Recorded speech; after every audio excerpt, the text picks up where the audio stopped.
This segment of Delmarva Life is brought to you by Community Behavioral Health. You know, we all get the blues sometimes. Maybe we get a little anxious about something. It's simply human nature.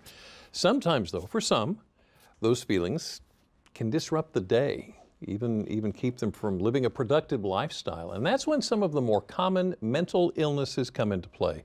There are many different types of mental disorders. Some are more common than others.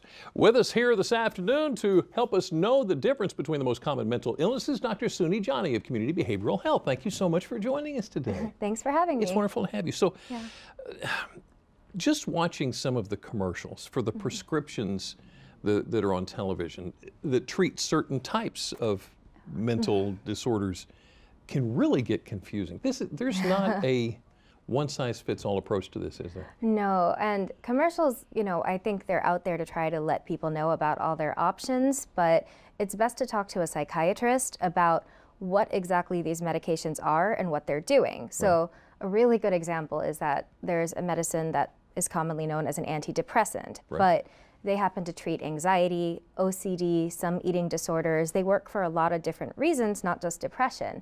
And there's medications called antipsychotics that actually can sometimes help out antidepressants, treat different disorders called bipolar disorder and schizophrenia. So it's always best to consult with a psychiatrist to understand what medication you're getting and what exactly it's working for. Okay, so you mentioned depression. Let's talk about that for just a second. How do we know that it's not, I mean, we feel down for 2 or 3 days in a row, maybe a week. How do we know that that's not a clinical depression we need to worry about? Yeah, that's a great question. So in the DSM, they describe that depression symptoms consist of sleep changes, so either too much or too little, losing interest in things that you normally would have enjoyed, feeling guilty either because you have depression and feel like you're not your best self or for no reason. A lot of people describe poor energy, poor concentration.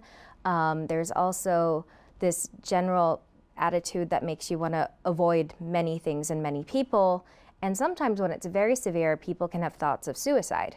And you need this consistently for a minimum of 2 weeks, but people have them with different types of symptoms for years at a time or months at a time. Sometimes it's moderate and it sort of self-resolves, and sometimes it's a bit more severe. Okay.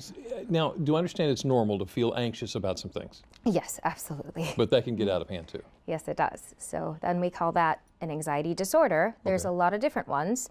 They have a lot of things that kind of tie them together. So it could be ongoing worry, restlessness, sometimes irritability, sleep changes. And then a lot of people will say their thoughts are racing all the time. They're just having a million thoughts at once.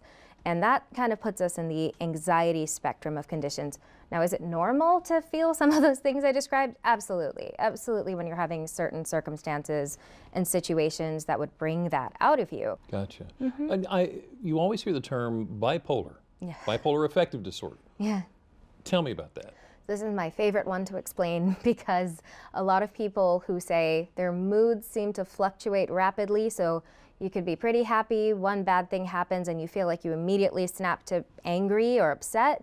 That's being colloquially referred to as bipolar. And I think it's really fascinating for some people to learn that what bipolar actually is a distinct biological state. So people with bipolar disorder, they have something called mania, and that's an absolute requirement for that diagnosis. So you have to have a period of time where your mood is extremely intense. That's called an elevated mood. So you could be extremely happy, extremely angry, and it's just sort of you're up here and it stays there, usually 4 days to a week. But in that time, what's also going on is people really don't need to sleep. And it's not in like a great way. It's like they'll sleep for 2 hours or not at all.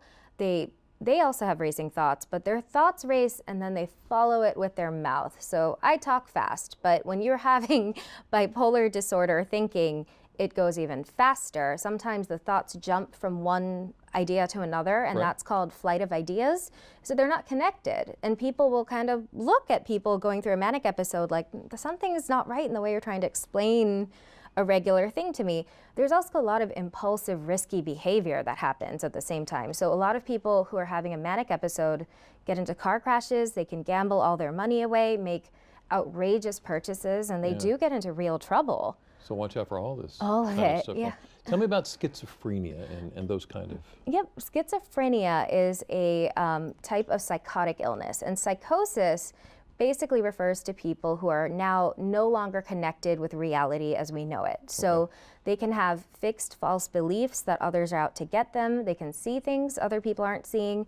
They mostly hear things that no one else is hearing. And a big component of it that a lot of people don't realize is that they start to become disorganized. And the word disorganized refers to not being able to have the same level of clarity and cognition about the world around you. It can kind of look like dementia, which is a cognitive issue that makes people forget how to do things in many ways. Okay. Yep. Well, I'm running out of time, but I want to ask you real quick. You mentioned dementia. Yeah. That is another big one. Yes. So that one is both psychiatric and neurological, and it basically is a progressive disease where people forget how to do many things and impacts memory greatly. Yeah. Yep, that's a short way of saying it. Dr. Sounijani, would it be safe to say if you worry about any of these, contact your doctor?